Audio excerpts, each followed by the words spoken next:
Hello बच्चों, तो आप सब कैसे हैं? उम्मीद करते हैं आप सब अच्छे होंगे। तो आप क्लास 9 से 10th की ओर चले गए होंगे और बिहार बोर्ड वाले स्टूडेंट जितने भी हैं उन सभी स्टूडेंट्स के लिए आपका भाई यानी दीपक गुप्ता आपके लिए लेकर आया है। क्या लेकर के आया है? मैथ्स का सबसे पहले सिलेबस समझेंगे और उसके बाद से हम लोग यूनिट वाइज चीजों को कंप्लीट फ्री पैकेज में कहां पढ़ेंगे? यूट्यूब पर पढ़ेंगे। वो भी कैसे? जीरो से हीरो लेवल तक, यानी एकदम बेसिक से टॉप लेवल तक चीजों को हम देखेंगे। आइए यूनिट वाइज चीजों को हम सबसे पहले समझते हैं कि आप मैक्सिमम 14 चैप्टर है और उन 14 चैप्टर में कौन से चैप्टर का कितना वेटेज है, सबसे पहले उसकी जानकारी होनी चाहिए। ये डाटा जो हमने दिया है एक्चुअल डाटा नहीं है, ये फ्लक्चुएट कर सकता है। 2 नंबर इधर हो सकता है, 2 नंबर उधर हो सकता है, अर्थात 2 नंबर घट सकता है, 2 नंबर बढ़ सकता है। बस हमने जो पीवाईक्यू जो क्वेश्चंस है उसके अकॉर्डिंग हमने डाटा को तैयार किया है। तो ये कांस्टेंट डाटा नहीं है कि इस चैप्टर से इतना ही पूछेगा, ये बढ़ भी सकता है, घट भी सकता है। तो आइए चैप्टर वाइज चीजों को हम समझते हैं। सबसे पहले आपका वास्तविक संख्या, रियल नंबर्स, ये 6 मार्क्स का होता है। दूसरा है बहुपद, 2 चर वाला रैखिक समीकरण, युग्म, द्विघात समीकरण, समांतर श्रेणी। ये जो 4 चैप्टर का कॉम्बिनेशन है उसको हम लोग क्या बोलते हैं? अलजेब्रा बोलते हैं। अलजेब्रा क्या बोलते हैं? अलजेब्रा बोलते हैं।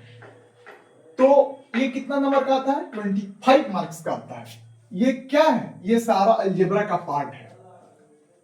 अलजेब्रा का पार्ट है। ये चैप्टर नंबर 2 है, ये चैप्टर नंबर 3 है, चैप्टर नंबर 4 है, ये चैप्टर नंबर 5 है। इसको हम लोग क्या बोलते हैं? एपी बोलते हैं, अर्थमेटिक प्रोग्रेशन। ये पॉलिनोमियल्स है। ये 2 चर वाले रैखिक समीकरण का युग्म है, pair of linear equation in 2 variable. ये एपी है, ये क्वाड्रेटिक इक्वेशन है। आइए ये क्या है? त्रिभुज यानी ट्रायंगल और सर्कल्स, जो ये चैप्टर नंबर 6 और चैप्टर नंबर जो 10 है ये ज्योमेट्री का पार्ट है। ये 15 से 20 नंबर यहां से आता है, यहीं से प्रूफ करने को थ्योरम बोलता है। यहां से भी थ्योरम आता है। समझे कि नहीं समझे? उम्मीद करता है कि ये चीजें आपको समझ में आ रही है। अब देखिए एक निर्देशांक ज्यामिति एक अलग ही चैप्टर है, तो ये 8 मार्क्स का आता है। ये फिक्स नहीं है, ये 6 भी आएगा।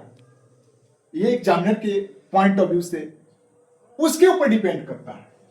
अब देखिए जो सबसे इंपॉर्टेंट टॉपिक बोले, नया टॉपिक बोले, आपने 9th में इस चीज को नहीं पढ़ा होगा, लगभग इस सारे चैप्टर को पढ़ा होगा, लेकिन ये जो 8 चैप्टर है और 9 चैप्टर है, हमने जो ट्रिगोनोमेट्री जो दिया है एकदम ये नया चैप्टर है आपके लिए। उसका अनुप्रयोग नया चैप्टर है। हम लोग एंगल ऑफ एलिवेशन यानी उन्नयन कोण, एंगल ऑफ डिप्रेशन अवनमन कोण, अर्थात नीचे से आप ऊपर की चीज को देखते हैं तो ये क्या है? उन्नयन है। ऊपर से यानी छत पर से नीचे की वस्तु को देखते हैं तो ये क्या है? अवनमन है। तो ये सारे चीजों को हम लोग बेसिक से पढ़ाएंगे, धूल से उठाकर धुरंधर तक पहुंचाने की गारंटी मेरी है। और देखिए क्या है, अब वृत्त के बारे में पढ़ लेंगे और त्रिभुज की ज्योमेट्री का पार्ट है, ये ट्रिगो का पार्ट है। ये कितना मार्क्स का आता है? 15 मार्क्स का आता है। अब देखिए वृत्त से संबंधित क्षेत्रफल, एरिया रिलेटेड टू सर्कल, और ये पृष्ठीय क्षेत्रफल सरफेस और वॉल्यूम के बारे में पढ़ेंगे, ये 12 मार्क्स का आता है।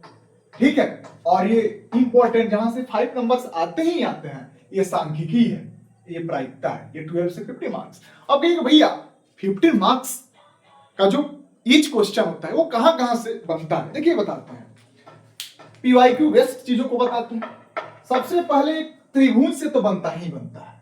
आपको थेल्स थ्योरम दे देगा, पाइथागोरस दे देगा, पाइथागोरस का अपोजिट दे देगा, थेल्स का अपोजिट दे देगा, ये सब चीजें हैं। यहां से 5 नंबर बनता है, वृत्त से 5 नंबर बनता है। आपको मीन मोड मीडियन दे देगा, उस यहां से भी 5 नंबर बनता है। ट्रिगो के अनुप्रयोग से यहां से 5 नंबर बनता है, या ट्रिगो का जो इंट्रोडक्शन है वहां से प्रूफ करने का जो क्वेश्चन आता है वहां से भी 5 नंबर बन सकता है। वास्तविक नंबर से भी बन सकता है। यूक्लिड डिवीजन मतलब एल्गोरिथम जो होता है वहां से मैक्सिमम बार जो देखा है कि 2 नंबर्स का ही क्वेश्चन आता है, लेकिन जब क्वेश्चन का लेवल अप करना हो, यानी थोड़ा सा ब्राइट करना हो, तो वहां से चीजें 5 नंबर की बनती है। 5 नंबर कहां से नहीं बनता है? बहुपद से नहीं बनता है, दो चर वाला रैखिक समीकरण युग्म में नहीं बनता है। हमने कई बार देखा है द्विघात समीकरणों से भी 5 नंबर का बनते हुए, हमने कई बार देखा है समांतर श्रेणी से 5 नंबर का बनते हुए। मैंने यूं बोले तो आपको प्रत्येक चैप्टर, जो चैप्टर नंबर 1 जिस लय में पढ़े, जिस रिदम में पढ़े, उसी को वैसे ही चैप्टर 2 पढ़ना है, चैप्टर 3 पढ़ना है, चैप्टर 4 पढ़ना है, बारी बारी से 14 चैप्टर तक हम लोग पहुंचेंगे। और ये हमने सिलेबस को पहले इंट्रोड्यूस किया।